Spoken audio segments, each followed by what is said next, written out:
Dear students and parents, welcome to master మార్ channel. మన ఛానల్ని లైక్ చేయండి, సబ్స్క్రైబ్ చేయండి. మీరు ఫస్ట్ టైం చూస్తున్నట్లయితే మన ఛానల్ను సబ్స్క్రైబ్ చేయండి. మీరు ఎంబీబీఎస్లో జాయిన్ అయ్యే వరకు మీకు కావలసినటువంటి ఇన్ఫర్మేషన్ ఎప్పటికప్పుడు అప్ టు డేట్గా అందిస్తుంది మన ఈ మాస్టర్ మాట ఛానల్. ఈ ఛానల్ గత 3 సంవత్సరాలుగా ఎందరికో ఉపయోగపడే ఇన్ఫర్మేషన్ అందిస్తుంది. 7,000 సబ్స్క్రైబర్స్ కలిగి ఉంది. వారి నమ్మకాన్ని పొందింది. మీరు మన ఛానల్ ఫాలో అవ్వండి, సబ్స్క్రైబ్ చేసి పక్కన ఉన్నటువంటి బెల్ బటన్ని యాక్టివ్ చేయండి. నేను వీడియో పెట్టిన వెంటనే మీకు అలర్ట్ మెసేజ్ వస్తుంది. మన వీడియోలు మీకు నచ్చినట్లయితే మీ ఫ్రెండ్స్కి ఉపయోగపడతాయని మీరు అనుకుంటే తప్పకుండా షేర్ చేయండి. National testing agency NTA NEET ఎగ్జామ్ని నిర్వహిస్తుంది. ఈ ఎన్టీఏ ప్రతి సంవత్సరం చిత్ర విచిత్రాలు చేస్తుంది. ఇంతకుముందు నీట్ రాసి ఇప్పుడు లాంగ్ టర్మ్ కోచింగ్లో ఉన్నటువంటి వారికి అది బాగా తెలుస్తుంది. ఎన్టీఏ ఈ సంవత్సరం కూడా కొత్త విధానాన్ని తీసుకువచ్చింది. అదేమిటో మనం ఇప్పుడు తెలుసుకుందాం.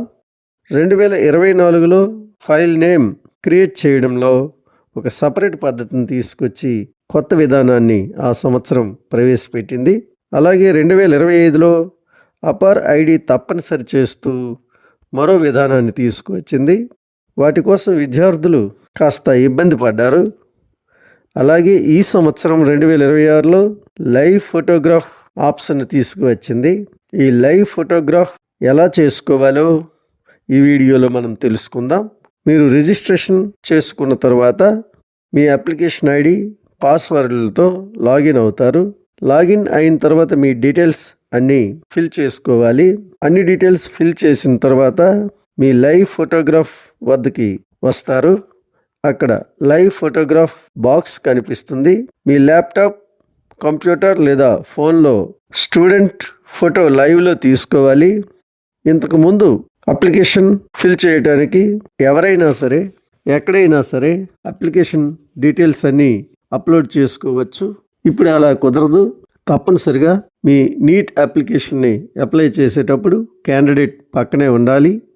వారి ఫోటో లైవ్లో క్యాప్చర్ చేయాలి. మీరు అప్లోడ్ చేసినటువంటి ఫోటోలో ఎలా అయితే మీరు ఆర్నమెంట్స్ లేకుండా తీసుకున్నారో అలాగే లైవ్ ఫోటోలో కూడా ఉండడం మంచిది. మీది లేటెస్ట్ ఫోటో అయితే ఆ డ్రెస్నే లైవ్ ఫోటోలో కూడా తీసుకోవటం మంచిది. ఇది కంపల్సరీ అయితే మాత్రం కాదు, అలా ఉంటే బాగుంటుంది. ఏదైనా సింపుల్గా ఉండండి.